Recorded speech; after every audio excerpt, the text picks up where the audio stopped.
আপনারা এখানে এসে যারা ভিকটিম তাদের কথা শুনলেই আপনাদের কাছে অভিযোগের সত্যতা প্রমাণ হবে। যে ছাত্রলীগের সন্ত্রাসীরা ন্যাক্কারজনকভাবে রামদা দিয়ে, চাপাতি দিয়ে, হকস্টিক দিয়ে, স্টাম্প দিয়ে আমার ভাইদেরকে পিটিয়ে রক্তাক্ত করেছে, এরপরে যদি তারা আবার এই দায় দিয়ে দেওয়ার রাজনীতি করে, যেটা আমরা আগেই দেখতে পেয়েছি, দায় দিয়ে দাও, সেই দায় দিয়ে দেওয়ার রাজনীতি নতুন বাংলাদেশে চলবে না। বন্ধুরা আসসালামু আলাইকুম, আশা করি আপনারা সবাই ভালো আছেন। গভীর রাতে ঢাকা পলিটেকনিক কলেজে ছাত্রদল ও ছাত্র শিবিরের মধ্যে ব্যাপক সংঘর্ষ হয়। এতে করে ছাত্র শিবির বলতে চাচ্ছে যে ছাত্রদল বহিরাগত লোকজন এনে তাদের উপর অতিরিক্ত হামলা চালায়। ছাত্রলীগের সময় জোর জবরদস্তি করে নিয়ে যাওয়া হয়েছে, তাদের হয়তো বা দুই একটা ছবি টবি আছে, তাদের ওই কারণে ওই পারপাসে তারা গালিগালাজ করছে। তারা প্রত্যুত্তর করার পরে তারা একত্রিত হয়ে আমাদের ছেলে পেলেরে মারধর করছে। মাথায় কুব আছে, মাথায় বাড়ি আছে, একজনের মজক বেরিয়ে গেছে, একজনের মাথা ফাইটে একবার রক্ত দিয়ে অবস্থা খারাপ। আমি সহজতে পাই না, যাই পাইছে আমাদের ভাইদেরকে ভিতর থেকে আহত অবস্থায়। অবশেষে ডাকসুর ভিপি সাদিক কায়েম ঢাকা মেডিকেল কলেজে আহত শিক্ষার্থীদের দেখতে এসে শিক্ষার্থীরা কি বললেন এবং তিনি কি এমন গুরুত্বপূর্ণ কথা বললেন। স্থাপনা আমরা কয়েকজন সামনে থেকে নেতৃত্ব দিচ্ছি, যেগুলো উঠাইছি, যেগুলো অবৈধ স্থাপনা, তো ওখান থেকে তার টাকা তুলতো।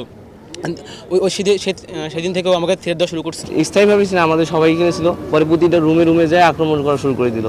দিয়ে হকি স্টিক দিয়ে, স্টাম্প দিয়ে নৃশংস কায়দায় রাতের অন্ধকারে হামলা করা হয়েছে। যারা এই হামলার সাথে জড়িত আছে আমরা প্রত্যেককে আইডেন্টিফাই করব, প্রত্যেককে আইডেন্টিফাই করে তাদের বিরুদ্ধে মামলা হবে এবং তাদের বিরুদ্ধে ব্যবস্থা গ্রহণ করা হবে। এবং বর্তমান সরকার যদি তাদের বিরুদ্ধে ব্যবস্থা গ্রহণ করতে ব্যর্থ হয় তাহলে আমরা রাজপথে এটা সমাধান খুঁজে বের করব। ছাত্র দলের সন্ত্রাসী কর্তৃক শিবির এবং সাধারণ শিক্ষার্থীদের উপর যে ন্যাক্কারজনক হামলা হয়েছে, আমরা তার তীব্র নিন্দা ও প্রতিবাদ জানাচ্ছি। আজকে সরাসরি সহিংস হামলা দেখতে পেয়েছি। পলিটেকনিকের প্রায় 16 জন শিক্ষার্থী মারাত্মকভাবে আহত হয়েছে। এখনও একজন শিক্ষার্থী সেন্সলেস অবস্থায় আছে এবং একজন শিক্ষার্থী আপনারা কথা বলেছেন তার মাথায় কীভাবে আঘাত করা হয়েছে আপনারা দেখেন। এভাবে অনেক শিক্ষার্থীদের উপর আঘাত হয়েছে। রুমে গিয়ে রামদা দিয়ে, দেশীয় অস্ত্র দিয়ে, হকি স্টিক দিয়ে, স্টাম্প দিয়ে নৃশংস কায়দায় রাতের অন্ধকারে হামলা করা হয়েছে। এবং একজন শিক্ষার্থীর রুমে গিয়ে একজন শিক্ষার্থী পাওয়া গেছে, সে হচ্ছে সনাতন ধর্মাবলম্বী, সেই শিবিরের তার রুমমেট। তো শিবিরের রুমমেট হওয়ার সুবাদে তাকেও পিটিয়েছে। তো এই ধরনের নতুন বাংলাদেশকে আমরা চেয়েছিলাম। তারেক জিয়া যে বলছিলেন মাননীয় প্রধানমন্ত্রী, ওনার প্ল্যান আছে, আমরা আশা করেছিলাম প্রত্যেকটা ক্যাম্পাসে গণতান্ত্রিক পরিবেশ নিশ্চিত হবে। কিন্তু আমরা দেখতে পাচ্ছি এই ক্যাম্পাসগুলোতে আবার সহিংসতার রাজনীতি, আবার সেই ছাত্রলীগীয় রাজনীতি।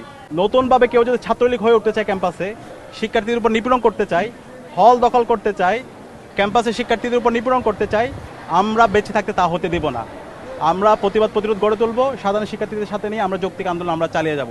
ক্যাম্পাসের মধ্যে কোনো ধরনের মাসল পাওয়ার পলিটিক্স চলবে না, কোনো ধরনের সহিংসতার রাজনীতি চলবে না। যারা এই হামলার সাথে জড়িত আছে আমরা প্রত্যেককে আইডেন্টিফাই করব, প্রত্যেককে আইডেন্টিফাই করে তাদের বিরুদ্ধে মামলা হবে এবং তাদের বিরুদ্ধে ব্যবস্থা গ্রহণ করা হবে। এবং বর্তমান সরকার যদি তাদের বিরুদ্ধে ব্যবস্থা গ্রহণ করতে ব্যর্থ হয় তাহলে আমরা রাজপথে এটা সমাধান খুঁজে বের করব। কিছু ছাত্রলীগের সন্ত্রাসীরা যারা 5 আগস্টের আগে ছাত্রলীগের সাথে সন্ত্রাসের সাথে জড়িত ছিল, তারা এখন ছাত্রদলে যুক্ত হয়েছে। ছাত্রদলের শেল্টারে এসে তারা এখন সন্ত্রাস, চাঁদাবাজি, টেন্ডারবাজি, এই রাহাজানির সাথে তারা জড়িত আছে। আমরা ছাত্রদলের দায়িত্বশীল পর্যায়ে যারা আছে আমরা তাদেরকে অনুরোধ করব, এই সন্ত্রাসীদেরকে আপনারা